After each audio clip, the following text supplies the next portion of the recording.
Madaling araw noong ika-15 ng Hunyo, 2025, pinaulanan ng mga misail ng Iran ng Israel na pumatay ng hindi bababa sa 8 katao at ikinasira ng ilang mga tahanan at gusali.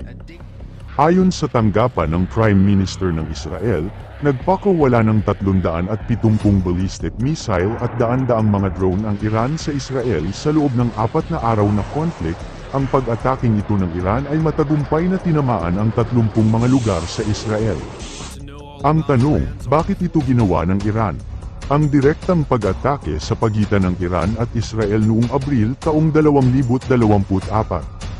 Kasunod ng pag-init ng sitwasyon noong Hunyo taong 2025, ay minarkahan ng isang makabuluhang paglipat sa kanilang matagal ng digmaan o shadow war. Narito ang isang kwento kung paano ito nag-umpisa. Ang spark sa Damascus, ika-1 ng Abril taong 2024 sa loob ng maraming taon, ang Israel at Iran ay nalock sa isang covert na pakikibaka sa gitnang silangan.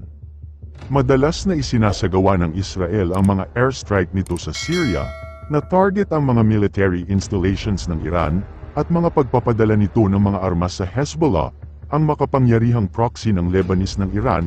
Ang Iran naman, ay suportado ang mga grupo tulad ng Hamas at Hezbollah, na nagsagawa ng pag-atake laban sa Israel. Itong laban na ito ay karamihan ay isang shadow war sa pamamagitan ng mga proxies, pagpatay, at cyber attacks. Ngunit noong ika-1 ng Abril taong 2024, sumiklab na, isang airstrike ng Israel ang tumama sa Iranian consulate sa Damascus, Syria. Hindi lamang ito ang isa pang strike sa isang target ng militar.